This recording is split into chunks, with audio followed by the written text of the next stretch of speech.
talking about, according to Adolf Hitler, and I just stated it as when he said, when diplomacy fails, war begins. And let's say about 2 weeks ago, the Russian ambassador and an ambassador from Russia and an ambassador from Ukraine involving in a physical fight. There are a lot of issues on the ground in Ukraine, and there are a lot of geopolitics that is going on. You remember Russia is a successor state to USSR, which was engaged in Cold War with the West. What we are seeing, it's an evolution of that, what was going on at that time. Putin is trying to restore the Russian state as it was. The gradual collapse of the Russian state is what led to the emergence of states like Ukraine, Belarus, all these states, is their collapse. But Putin sees the war, finding these ambassadors fighting, is a physical embodiment of what is happening between their nations. Russia and Ukraine. It's the history between even Ukraine, how Ukraine came to be part, the position of Russia vis-a-vis the West, the different values in terms of democracy in the world. That's what we are seeing. But humanity is suffering. A clash, you may say, of civilizations. Humanity is suffering, despite the views, theologies, philosophy, whatever. Humanity is suffering. And we help humanity. Well, the truth is that when war has been part of the existence of humanity, I pray that there can be a truce in the conflict between them. Just that while the principal parties ruling the two nations and ruling on, why the principal characters in this conflict remain in power, I really don't see it. Why the principal part? Some people said it's not time for Uhuru. I don't know. I think you've read that book. It's not yet time for Uhuru. Mr. Stephen, you must have heard of that book. It's not yet time for Uhuru. Yes. Yeah, it's not yet time for freedom. Yes. Not yet time to celebrate. You know, recently the President-elect Ashwadu Bola Ahmed Tinubu, he has been on several. Okay, he's out of Nigeria now. They said he's in Europe for is it states and want him to see him or wanting to have his presence because he's a new elected president. And then what happened last week or so, while he was in, is it last week or last 2 weeks? While he was in Port Harcourt, Governor Wiki invited him to come and commission projects. And but some other persons are of the school of thought that we can only have one president at a time. Wait for your turn. Wait for your turn. It's not your time. Wait, relax. Why some other person said, okay, it's a good thing, hits the ground running. So he's trying to prepare himself. So when he lands in Nassau Rock, he hits the ground running. But more importantly, whichever way, I'm concerned more about Nigerian perception. The administration of President Buhari is almost over. It's almost time up. So let's talk about going forward. What better ways do you think Nigerians can strengthen their imagery? We don't use the principle of reciprocity here. You saw what happened between Nigeria and South Africa. Xenophobic attack and all those things. I'm not trying to whip up sentiment here. I'm not trying to cause any problem. I respect South Africans. They are nice people. They have good people. However, some unfortunate things happened. And this issue has not been addressed properly because one way or the other, Nigerians are suffering. And the government of Nigeria has not been able to say, suffering in mostly African countries, image problem.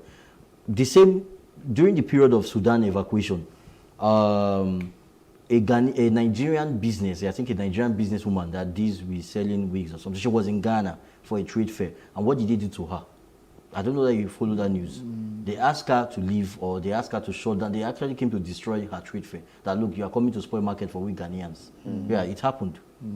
Yeah. So these things, I can go on and on and on. Is it the fact that Ethiopians shut down their borders against Nigerians and say, no, we need visa to cross, or Egypt trying to, President Buhari had to call the President LCC before they could open their borders to Nigeria. So is there something that we can do, we can advise the government to do? Because we are talking about promoting African Union, strengthening African Union, promoting free trade agenda, and making Africa a strong economic bloc in the world. But if you are having this fragmentation in Africa, it can't happen. So what do you think about it? Yeah, you see, I think that it's even important what we are talking about now, because after African free trade is about to take off, which means that Africans should prepare. We've signed the agreement. We are going to have to get to the stage where we start trading with ourselves. That's what the new government should actually be preparing for, linking up with other governments. Whether we like it or not, borders are going to have to be relaxed. African head of states will have to meet with each other more. And then African trade will have to boom. Nigeria should be preparing itself for such an eventuality now. That's what we should be preparing for. That's what other African countries should be preparing for. Just like Europe has shown. With a united unit, you can go far. Africa should be, our coming head of state should be strategizing along those lines. The problem we had with the South Africans was simple. The average South African does not know how much Nigeria contributed to their liberation struggle. And being a refugee to Mandela. Yes, and at the time they first saw Nigerians, they saw perhaps the worst of us. Between what has happened between Nigeria and South Africa actually happened between Nigeria and Ghana. You remember? Yeah, in 69, the Ghanaians deported us, and we South Africans are like this. Maybe it's for me. Cost and benefit. The way America goes out and does things for countries, they always think, what is the need for America? How can America benefit? You see what they did for the Koreans, but they ensured that American companies benefited from that. When they even when they did Afghanistan, they ensured American benefited from it. When we do foreign, we went to Liberia and we didn't get anything much from it. When we do our foreign policy, we are not thinking in terms of what we will get from it. It's something that needs to be changed. There's no Father Christmas in the world. Just like an individual, you can't just be giving people things and without thinking of what you get from it. It's a basic concept in international relations. We need, with South Africans, to forget what is happening at the moment. We need to forget and forgive because it happens between nations. What we need to do is, how do we start a new relationship with them in which we show that we can trade together, and these two countries can partner to raise the profile of Africa. Sure. Because these are the two powerhouses of Africa today. You know, it's quite unfortunate that Obasanjo contributed to his peace deal in Ethiopia. He was the one that actually chairman. I know you want to say something, Victor, as we round up. Well, I mean, as we wrap up, it also piggybacks back to, what I said earlier, which is really about, you mentioned something around African Union. If we're trying to build a lot of solid ties, if we're trying to build something that will be transgenerational, because if we just assume that we'll be here forever, right, you would not be, you're going to play the ball is going to pass to you, you will play in your own time, and at some point you won't be able to play. What legacies are we leaving behind? If that way. But the thing is, we also need to. I think something is wrong with us internally, and it's this thing that's also happening with when you come down to Nigeria, where this is not even being tribalistic. It's certain the Igbos are not united. That's just is a strong, but that's a thing, right? So there's also this thing of you are Yoruba, but you are a You are from You are a foreign Yoruba. You are from I'm a so-so deeper dialect. Yoruba. You know, all of I these get. things. And so if Africa So must come tribal together, disintegration, exactly. So tribal we disintegration. must begin to see ourselves as one. You know, I should wake up and pack my bags and go to Ethiopia without having to worry about anything. And Ethiopians should be able to come to Nigeria. We should begin to.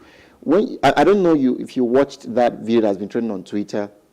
But I forgot, I think the president of Kenya, you know, he was talking. Ruto. Yeah, he was talking about the fact that they treated us like kids, put us into a bus, you know. He was referring to trending. who? Yeah, Okay. yes, he was trending. So I want to censor some things he said, but it was really profound. But again, he piggybacked to the fact that even amongst ourselves, we don't value ourselves. Oh, I get. We don't carry ourselves with dignity.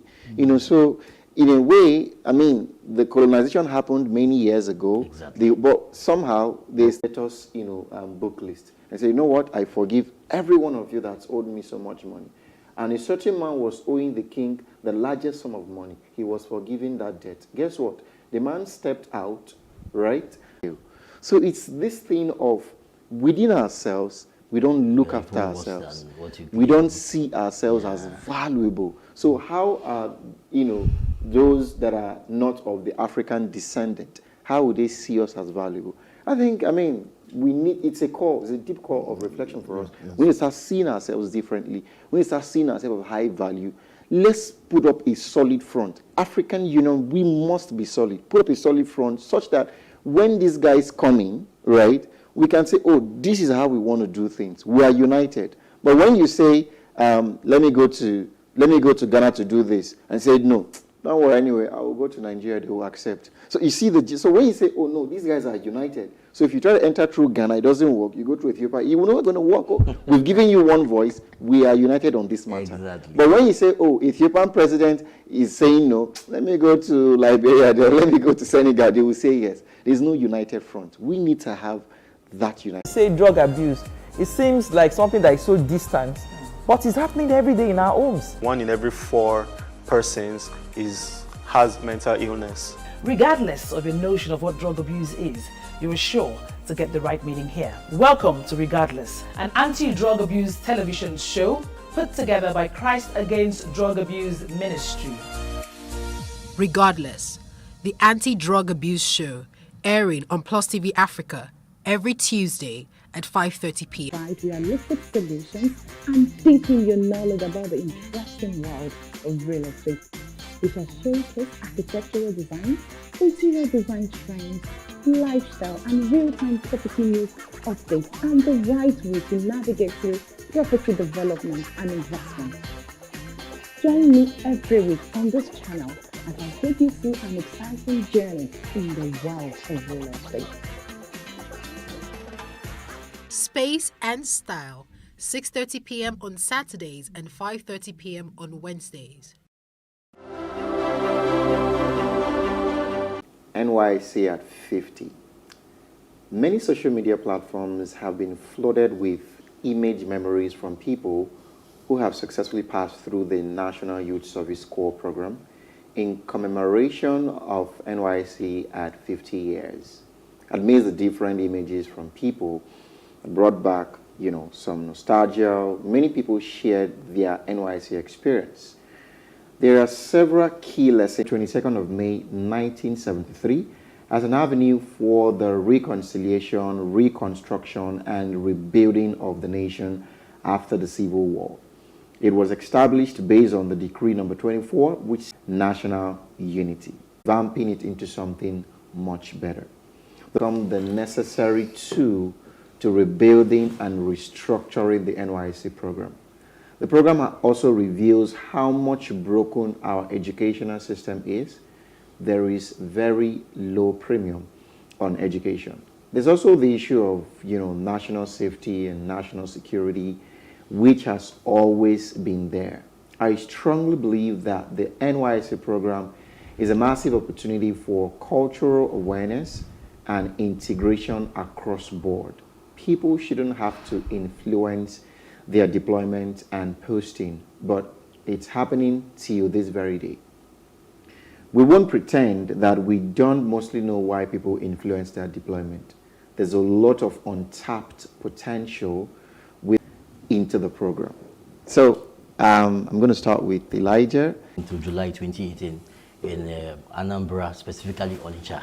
Well, aside from the nice food, ofaku and rice, you know, I don't joke with that. Yeah, aside from that's the like nice cultural food, integration, yeah, right? cultural integration. I am able to go and test my Igbo understanding. You know, actually, I can the rest, but the service itself, the scheme itself, I think there should be some overhauling. Let me give you an example. They want to emphasize skill acquisition because of trying to give us this idea that don't expect the government to provide job for you. Yeah. You can actually acquire skill. And over the years, NYC had, I wouldn't say it has outlived its purpose. This period that we're having problem of, remember a case where, you know, when you go to when we're in camp, you know, we learned quite some things. But if you check, these things they're teaching you, is it relevant to today's market?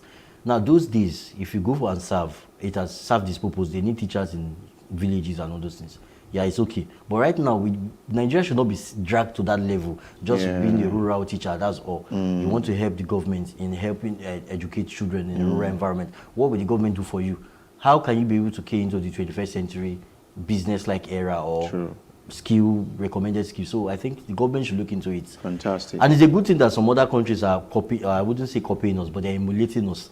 Countries like Niger Republic, I think there was a time their president came to Nigeria, I think some years back, where they wanted to launch their own national service. Even Ghana does same. Awesome. Ghana does same. Other countries like Israel, South Korea, their own is more military-like. Yeah. But I think whatever is worth doing. Experience, and also, what do you think? I mean, it would also be good to... In the last year of the 80s, and... Where? In Niger State, Mina. Okay, Mina. nice. Oh, Mina. Now, my experiences, well, I think I found in the ordinary Nigerian there a fellowship, a welcome. I mean, on a broad look at it, I was welcomed by people I did not know. Once it was recognized that I was a youth corper, amenities were made, accommodation was made for me. Oh, he's a youth corper, let's see what we can do and all that. So on that level, just imagine if people like us had not gone there, that just seeing people from another culture, just seeing other people would not have happened. So on that level, there's much to say is progressive about youth corps. But then we lose a lot when, like we mentioned, you have these manipulations of you transfer. Should I call it re-election? Okay, following the election, it was actually not a Very re-election unfortunate. of Goodluck Jonathan. Very unfortunate. Security concerns. Very unfortunate. Also, on another level, I want to take it from the being prudently managed economically and all those factors need to be looked at. When you embark on such huge projects, there should be time when you come back and reflect on what you are doing. I don't think that kind of reflection has gone on with NYC. NYC is an offshoot of something old. America used to have what they called Peace Corps, but they use it as an instrument of diplomacy. Yeah. They take a young person who has graduated and bring him to your country to teach and all that. We, in Nigeria here, we receive such people. They managed it up to the point they realize, okay, services. They look at it and say, we are not constantly at war. Do we need a standing army of this proportion? Can we use young people coming up to be stopgap and to keep them in the army as people who can be brought back? America does something like that. South Korea does something like that. And some other countries, Switzerland does something like that, where the bulk of the army is the youth. They are trained, They are part of the army for a number of years till they are 40, but they go to work. If there's a war, they could be called back. In that way, you are managing your resources in terms of you are not wasting money, which is where I go back to what I was talking about on the value of NYSC. Nobody wants to train anybody and send him defenseless to a place where he's endangered. And come back in the box. Come back Imagine in how the- many people left their father's house, but they were brought back to their father's house in a box, called a casket. So, They can't defend themselves. If to say they were sent into to be like in a military outfit, they will defend themselves. They will have things to defend themselves. They will be part of an army. Combat. But here, they are just sent there and they are left at anyone's mercy. So but there was a time one senator proposed the idea of military training for NYC, and it was turned down. Remember that? That was under even from Senator David Mark. There's still the 3 weeks right from the beginning, compulsory campaign. right from the beginning, it was Senator raised. David Mark Right now. from the inception of NYC, it was raised. We were in military rule at that time, and the military did not like it. Although, ironically, every NYC station is headed by military man. Yeah, by Brigadier General. most of the Brigadier time. General still. But they didn't like the idea. So we need to look at the insecurity in the land and ask ourselves whether, in the light of the insecurity that is going on, we may not need to adjust, because insecurity is not going to go away easily. You have a situation where Boko Haram, ISIS and all that are growing. Above us, you have all kinds of things going on in Mali, Chad and all that. So we like I said, you don't have big projects like this without sitting back after some time and reflecting. Come back, sit down and reflect on what you are doing. What are the challenges? What is this? What's the next 50 years going to look like? Are we going to move forward towards a paramilitary something, or is it giving us bang for the buck, or is it not? And with these redeployments, what's going on? We need to sit down and think of it, reflect for the future, plan for the future. Other nations which progress, this is what they do. There's no perfect anything. Every time you come and you fine-tune and you think about it, but you must always do it honestly for your own progress. Fantastic. Profound. All right. So I believe we can do great things within these 12 months. We only need to intentionally create the enabling environment to make it happen. Stephen Agiode is next after the break. Please stay with us. In raising our kids, parents should stop playing God. The internet is actually using the people. But when you are looking for money to help other people, And Helen, we dig deep into family values in every sense of this passed from generation to generation.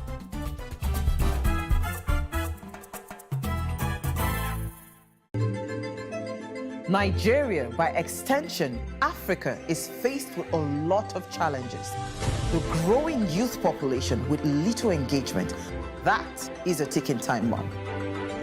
We are a blessed people with diverse culture and highly cerebral minds who have a lot to say. And yes, we are talking. It is important we drive the right conversation that informs, inspires, influences thoughts and action. If we say there's beauty in our diversity, then let us embrace our diverse culture. We must continue to courageously be the voice of transformation, as we are the hope for the future. Yesterday's conversations shape today. What are you saying to shape your tomorrow? We know you have a lot to say, and we are here to hear you.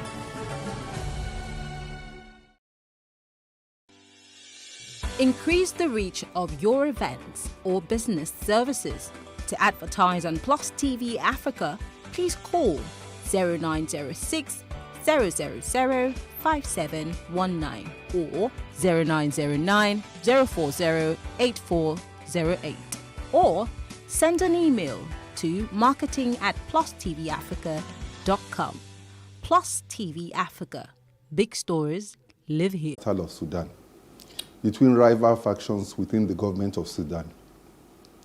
The conflict is escalating and threatens to explode into a full-scale civil war. To be sure, Sudan is no stranger to war. It seems to have walked into conflict soon after it emerged as an independent state in 2011, and its own internal conflicts promptly began. Nigeria has a human stake in the happenings in Sudan. Many Nigerians go for their education, sometimes sponsored by state governments.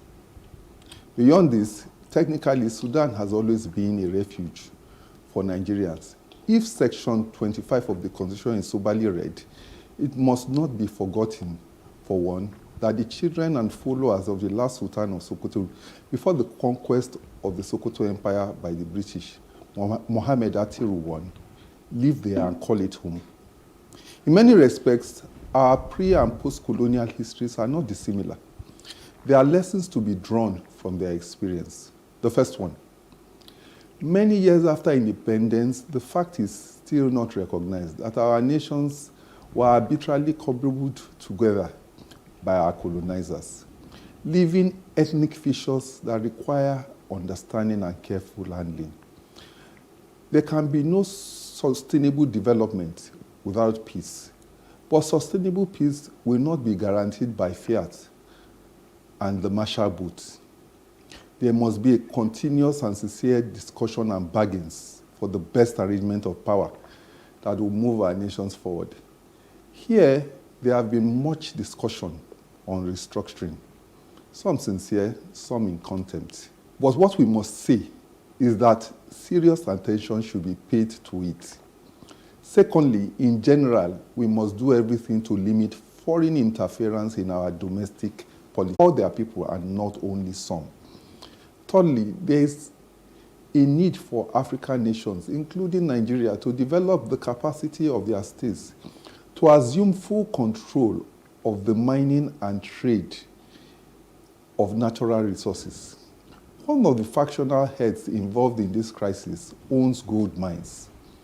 The oil bunkering now prevalent here is the cousin of the illegal mining of solid minerals. Sudan teaches us we should not, as the conflicts in DRC, Libya, Cameroon leaders.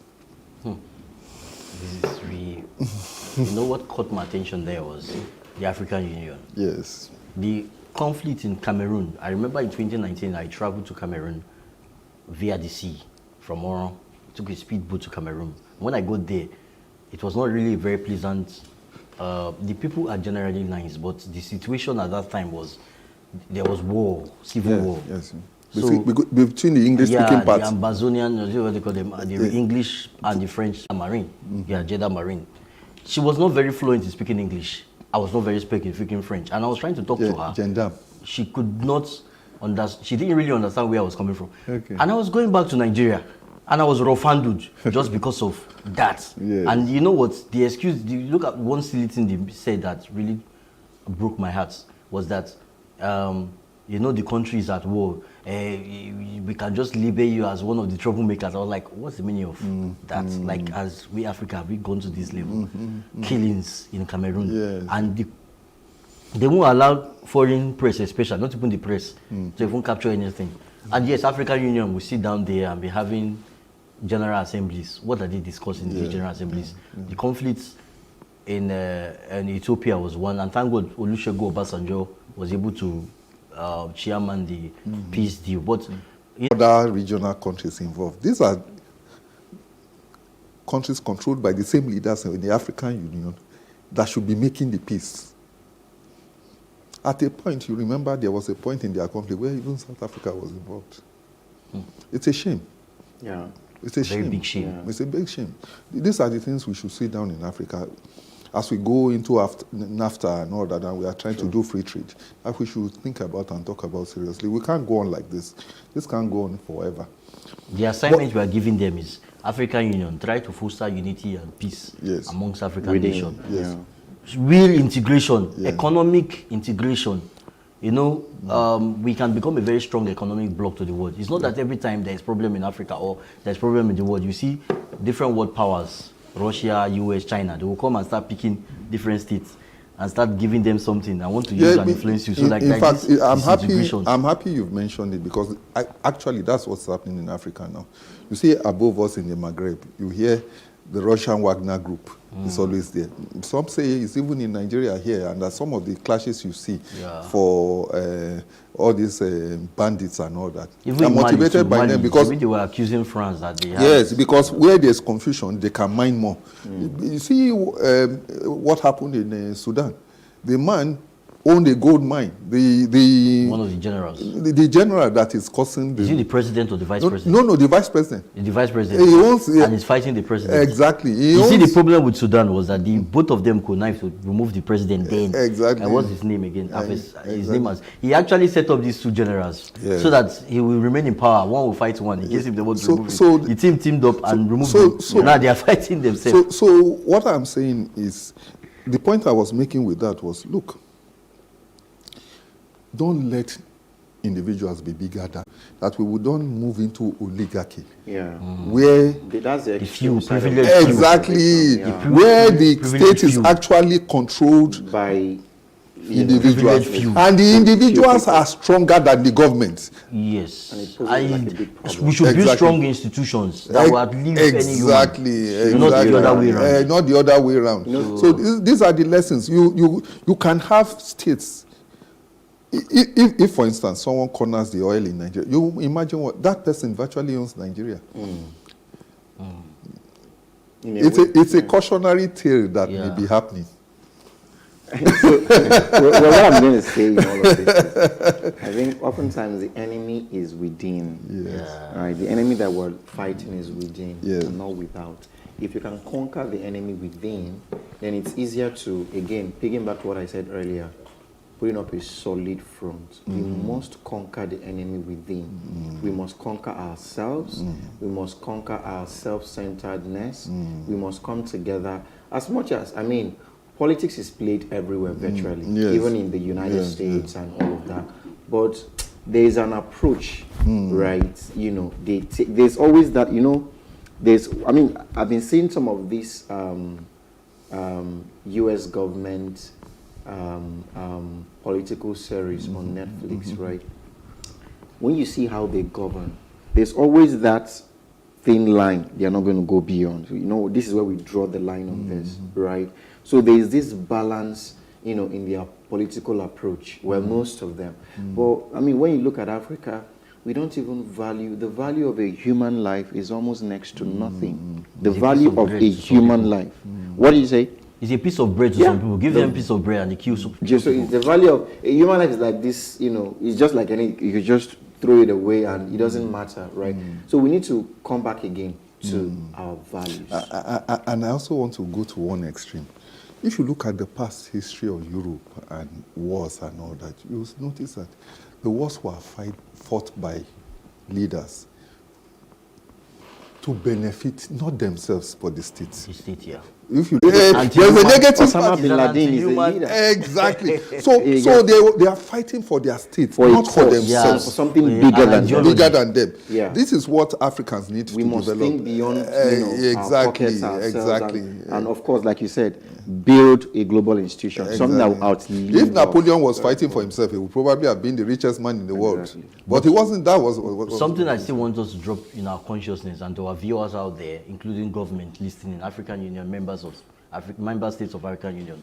How come we have beautiful countries like Egypt? Yeah, Egypt. They always call them Middle East and North Africa. Middle East and North Africa. Why? I'm not saying it's wrong to form. Anybody can form their own economic bloc, but notwithstanding, can we associate more with Africans? And Morocco too is also. Yeah, they're always wanting to be referred to as Middle East. We want to associate with Saudi Arabia. Well, they will come and play African. But when it comes to Africa, they don't want to be associated. Let me something good. We are Africans. When it's something bad, we are not Africans. Once free trade becomes fantastic here, everybody will Once free trade So becomes fantastic, everybody here, has to play their part. President of Egypt, Mohammed El-Sisi, yes. right? He should play his part. Every other president, including our own president or the incoming president. But you know, right now, what is going on is that every African wants to go out. But perhaps when we are trading together and we see the benefit of trading with ourselves and moving together in a collective and helping to solve our own problems. I mean, sometimes you see a country want to borrow money. Some of the money they want to borrow is not something that cannot be raised in a prosperous Africa. You want to raise $8 billion. If we come together, are we really saying $8 billion is not something we can borrow some within ourselves? You know, so awesome. We'll get there. Anybody can do whatever they want. I think Ruto made that point. Meet with whoever they want to meet, but more importantly, your home. Yes. You should also make your home strong as much as you want to explore other continents, other countries, other states. Make your home strong. Africa is our home, so make it strong. So that's the idea. The end always seems to come too soon on advocates. However, the advocacy continues on our social media platforms. On Facebook, Plus TV Africa, hashtag TheAdvocateNG, or on Twitter and Instagram at Plus TV Africa, hashtag TheAdvocateNG. To catch up with previous broadcasts, go to plustvafrica.com/TheAdvocateNG. Don't forget to subscribe to our YouTube channel, Plus TV Africa. Till next week, same time on this station, let's keep advocating for a better society.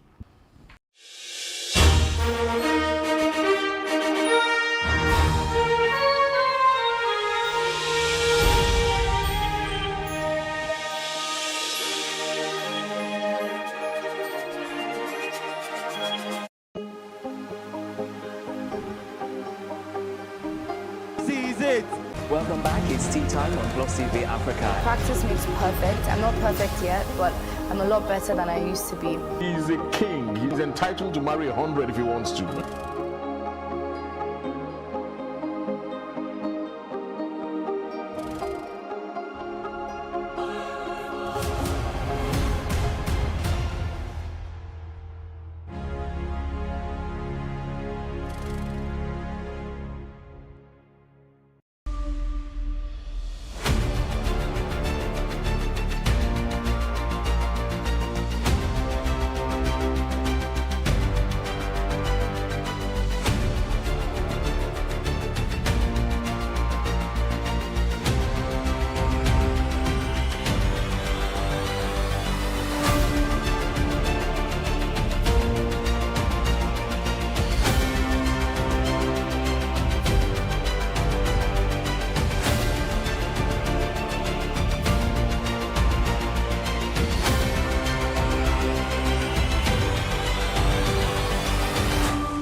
True Nigerians, Heroes of Our Time, a program where we celebrate Nigerians as a people and Nigeria as a country. It's uniquely different from every other TV program. Why? Because it's a celebration of Nigerians, both at home and in diaspora, who have achieved in their various fields. A celebration of patriotism, hard work, role models. It's all about Nigerians as a people and Nigeria as a country. My name is Zaki Adze. Join me every Thursday, 9 p.m. and a repeat broadcast every Sunday, 12:30 p.m. on this station to celebrate true Nigerians, heroes of our time.